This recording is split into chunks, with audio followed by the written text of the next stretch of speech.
I'm 94 years old, and if you saw me walking today, steady on my own legs, you might think I've always been this way.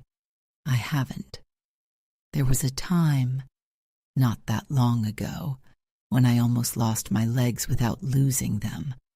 That's something people don't understand. You don't need an illness to lose your strength. You just need to stop using it. I was in my late 60s when my husband died, 44 years together, and then one morning, he was gone, just like that. The house got quiet in a way I wasn't prepared for, and I did what a lot of people do when something breaks inside them. I sat down, not as a decision, just, I didn't get back up the way I used to. The walk stopped, the movement slowed, the days blurred together. At first it felt like rest, like I deserved a pause, but rest turned into stillness, and stillness turned into weakness, and weakness comes faster than people think. Within months, I noticed changes. Stairs felt heavier, curbs felt higher. My legs didn't respond the way they used to. I told myself it was age. That's what people say when something starts slipping. It's just age, but deep down, I knew better, because I could remember what my body felt like before I stopped using it. Then came the falls, 2 of them, close together, one in the kitchen, same floor where I had found my husband. That does something to you. My family got scared, and fear makes decisions quickly. They moved me into a nursing home, put me in a wheelchair, and here's the truth I don't hide. I could still walk, not well, not strong, but I could, and I chose not to, because that chair was there, and someone was always ready to push me. And let me tell you something that might surprise you. Being pushed feels like care. It feels like someone is helping you. But sometimes, it's the beginning of losing yourself. Day after day, I was wheeled everywhere. Breakfast, common room, back to bed. I didn't have to choose to move anymore, and that was the problem.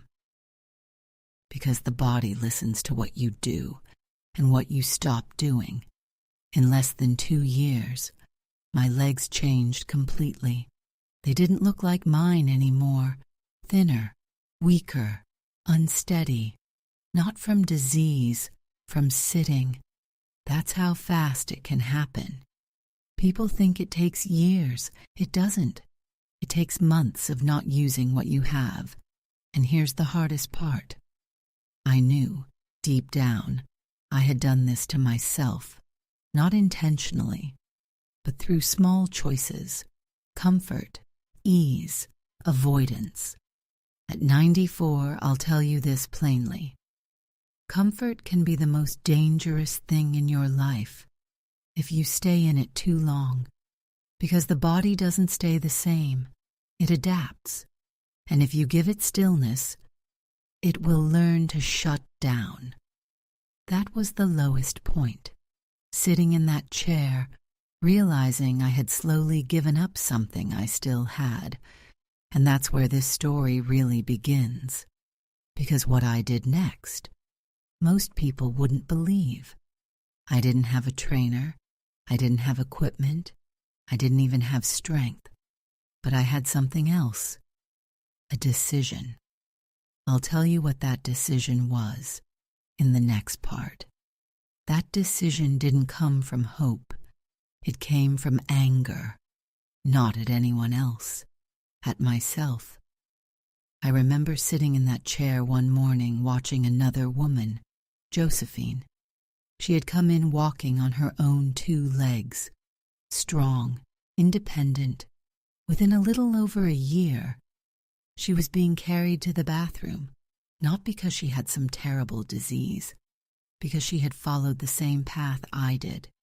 Sit, rest, be helped, stop moving. and I saw my future in her, clear as day, and something inside me said, no, not me. That was the moment everything changed. Now listen carefully, because this is where people get it wrong. They think change starts big. It doesn't. It starts so small, no one even notices. That night, sitting in that same chair, I did something I hadn't done in a long time. I pressed my feet into the floor, hard, held it, then released. That's it. No standing, no walking, just pressure. Then I squeezed my thighs together, held it, released, over and over, quietly. No one saw it. To anyone else, I was just sitting there like always. But inside, I had started a fight. Because here's what people don't understand. Muscles don't disappear completely. They go to sleep, and if you wake them up, even a little, they respond. So I kept going, during meals, during television. Every moment I was awake. Press, hold, release, squeeze, hold, release. At first, nothing happened, or at least nothing I could see, but I could feel it. A faint burn, a trembling. That's your body answering. Weeks went by like that. Quiet work, invisible work, and slowly, something began to change. Not in how I looked, in what I felt. My legs started remembering. That's the only way I can describe it. They remembered what it meant to be used. Now I couldn't stand yet. Not safely. But that wasn't the goal. The goal was to wake them up. And I did it sitting down. At 94, I want you to hear this clearly. You don't start where you used to be. You start where you are, even if that place feels small, because small is still something, and something is how you begin. After a few weeks, I noticed something else. When I placed my feet on the ground, they felt more stable, less like they were just resting there, more like they were part of me again. That's when I knew it was working, slowly, quietly, but working. That first movement, pressing and squeezing, that's what brought my legs back from nothing, not walking, not standing, just activating. And most people skip that step. They try to jump straight into movement their body isn't ready for, and then they fail. Or worse, they fall. I didn't rush, because I had learned something the hard way. Time doesn't matter as much as consistency, so I stayed with it, day after day. No audience, no applause, just me, and the decision I had made. And then one day, I tried something I hadn't done in a long time. I tried to stand. The first time I tried to stand, I failed, and I want you to hear that clearly, because people think progress looks clean. It doesn't. It looks like trying and not getting there. I was sitting at the edge of my bed, same room, same chair not far behind me, my hands gripping the armrests, and I pushed. My legs shook immediately, not a little, violently, like they didn't trust me anymore. I lifted myself just an inch, maybe 2, and dropped right back down, heart pounding, hands sweating. I sat there thinking, maybe it's too late. That thought comes quickly, faster than hope, but I stayed there, didn't move away, waited for my breath to settle, and I tried again, second time. I got a little higher, held it for maybe 3 seconds, then sat back down, shaking all over. Now to anyone watching that would have looked like nothing, but to me, that was everything, because it meant one thing. My legs were still there, weak, yes, Unstable, yes, but not gone. And that's a difference that matters more than people realize. So I made a rule for myself. Every day, I would try again, no matter how small it looked. The next day, 5 seconds, then 10. Then I added something else. I kept one hand on the bed frame, just one, not both, because I needed support. But I also needed to challenge my body, and slowly, something incredible started to happen. The shaking didn't disappear, but it changed from panic to effort. There's a difference. Panic feels like your body is giving up. Effort feels like your body is trying. And I could feel that shift, day by day. I started standing longer. Then I tried letting go for a moment, just a second, then grabbing back quickly, over and over, building trust with my own body again, because that's what I had lost, not just strength, trust. I didn't believe my legs could hold me anymore, and my legs didn't believe I would use them. So we had to learn each other again. At 94, I can tell you this. Standing is not just physical, it's a decision. You're telling your body, I'm still here, and I'm not done. After a few weeks, something happened I will never forget.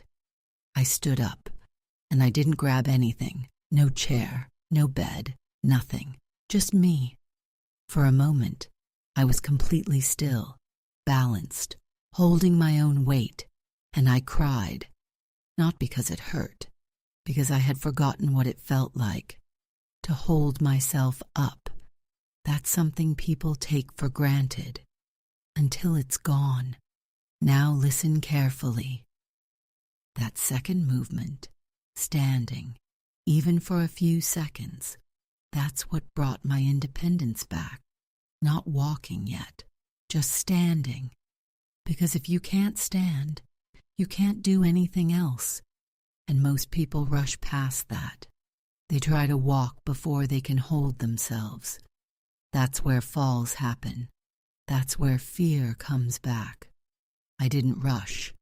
I stayed with standing, day after day, longer each time, more stable, more confident, and slowly, my body started to remember what it was built to do. That's when I knew I wasn't going back to that chair, not again. But standing wasn't enough, because standing holds you up, but it doesn't make you strong. What came next? That's what rebuilt my legs. Once I could stand. I thought the hard part was over. It wasn't. Standing gives you balance, but it doesn't give you strength. And without strength, your legs won't carry you. They'll hold you for a moment, and then they'll fail you. That's where the third movement came in. And I'll tell you right now, this is the one that rebuilt my legs. Not fully, not perfectly, but enough to bring me back to life. I held onto the bed frame, both hands, firm, because I wasn't trying to be brave. I was trying to be safe, and I bent my knees, just a little, not all the way down, not like those deep squats you see on television, just a few inches, and I came back up. That's it, simple, small. But let me tell you something. My legs burned like fire. From 2 inches of movement, 2 inches, and they shook, worse than when I stood. That's how weak they had become. Now most people would stop there. They'd say, that's too hard, or now my knees can't handle that. But I understood something by then. You don't need big movement. You need consistent movement. So I kept going, down a little, up again, slow, controlled, always holding on, every night, just a few repetitions. That's all I could do, but I did it every day. And slowly, those few inches started to feel different, less like strain, more like work. And there's a difference. Strain feels like damage. Work feels like rebuilding. My thighs started waking up, and those muscles, they're important. They're what lift you out of a chair, what carry you upstairs, what keep you from collapsing when you lose balance. And mine had almost disappeared, not from age, from not using them. But those small bends, they brought them back, piece by piece. I didn't go deeper. I didn't rush it. I stayed where my body could handle it. Because at my age, one mistake can take you backward fast. Safety matters. Consistency matters more. Weeks went by, then months, and those 2 inches became 3, then 4, then more, still holding on, always controlled. And one day, I realized something. When I stood up from a chair, it felt easier. Not easy, but easier. And that's how progress shows itself, quietly, in things that used to feel impossible, becoming manageable. That third movement, those small supported bends, that's what gave my legs strength again. Not walking, not fancy exercises, just bending and rising with support, with patience, with repetition. At 94, I'll tell you this clearly. You don't need perfection. You need persistence, because your body is always listening. And if you keep asking it to work, it will respond. But I wasn't done yet, because there was one more problem. Balance. And balance is what keeps you from falling. And at our age, one fall can change everything.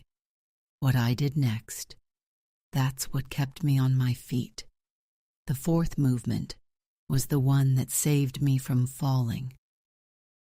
And I didn't even realize how important it was until I felt the difference. You can have strong legs, but if you don't have balance, you're not safe. And at my age, at any age really, one fall can take everything you've worked to rebuild and undo it in seconds. I had already started standing. I had started bending. My legs were getting stronger. But there was still something missing. Stability. I could feel it. When I stood, there was a slight sway. When I shifted my weight, my ankles felt unsure, like they didn't quite know how to hold me steady. That's when I started the fourth movement. I held on to the same bed frame, same place, same routine, and I slowly lifted my heels off the ground, just a little, rising up onto my toes, then slowly back down. That's it. Up and down. Now that might sound simple to you, but let me tell you, the first time I did it, my ankles trembled. Not my thighs, not my knees, my ankles. They felt weak, unstable, like they hadn't been asked to do their job in a long time. And that's exactly what had happened. You see, people worry about their knees. They talk about their hips, but they forget about their calves and their ankles, and those are what keep you upright. Those are what catch you when you lose balance. Those are what stop a fall before it happens. Mine had gone quiet, just like my legs had, so I woke them up the same way, slowly, gently, consistently, up onto my toes, hold, back, down, every day. At first I had to hold on tight, both hands, because the shaking was real, but over time it changed. The shaking became steadiness, the movement became smoother, and something incredible started to happen. I felt more stable, even when I wasn't doing the exercise. When I stood still, I wasn't swaying as much, When I shifted my weight, I didn't panic. My body started trusting itself again. That's the word. Trust. Strength builds your muscles, but balance builds your confidence. And without confidence, you hesitate. And hesitation leads to falls. At 94, I can tell you this. Balance is what keeps you independent. More than strength, more than speed. Because if you're afraid of falling, you stop moving. And when you stop moving, everything else follows. So I stayed with it. Heel up, heel down, slow, controlled, every day. And after a while, I realized something I hadn't felt in years. I felt safe in my own body. Not perfect, not strong like I used to be, but steady. And that was enough. That fourth movement, those simple heel raises, that's what gave me balance back. And with balance came freedom. Now I had all four: the squeeze, the stand, the bend, the rise. And when you put them together, something remarkable happens. Once I had all four movements, that's when everything started to change in real life. Not in theory, not in practice sessions by the bed. In life. I remember the first moment clearly. I was sitting in the chair beside my bed, the same chair I had depended on for years, and I decided to try something simple. Stand up without using my hands. Now, if you've never lost that ability, you don't realize how big that is. To most people, it's nothing. To me, it was everything. I leaned forward slightly, pressed my feet into the ground, just like I had practiced. My thighs tightened, and I pushed. The first time, I didn't make it. Sat right back down. Second time, same thing. Third, fourth, fifth, 14 times that chair pulled me back, and every time it would have been easy to stop, to say, well, I tried. But I didn't come that far to sit back down again, so I tried a 15th time, and this time I stood. No hands, no help, just me. I stayed there, frozen for a second, almost afraid to move, because I knew something had changed. That chair didn't own me anymore. That same night, I did something I hadn't done in a long time. I walked to the bathroom, on my own, slowly, carefully, but on my own legs. When the nurse saw me, she asked, "How did you get here?" And I told her the truth. My legs. That moment, it wasn't just about walking. It was about getting myself back, piece by piece, step by step. Now listen carefully. Walking didn't come first. That's what most people get wrong. They think walking is the solution. It's not. Walking is the result of strength, of balance, of consistency. Without those, walking becomes dangerous. I've seen people my age walking every day, but their legs are weak, their knees grind, their ankles shake, their balance is uncertain, and they think they're helping themselves, but they're wearing themselves down, because walking without strength is like driving a car with no engine. It looks like movement, but it doesn't last. I didn't rush to walk. I earned it through those 4 movements, and once I did, walking felt different, not like effort, like support. My legs were holding me, not betraying me, and that's a feeling you don't forget once you get it back. At 94, I still do those movements every day, not because I'm trying to improve, because I'm trying to keep what I fought to regain. That's the truth people don't talk about. You don't build strength once. You maintain it every day. So when people ask me, what changed your legs? I don't tell them something complicated. I tell them this, a decision, 4 simple movements, and the refusal to sit back down when I still had the ability to stand. And what happened next? That's something I never expected.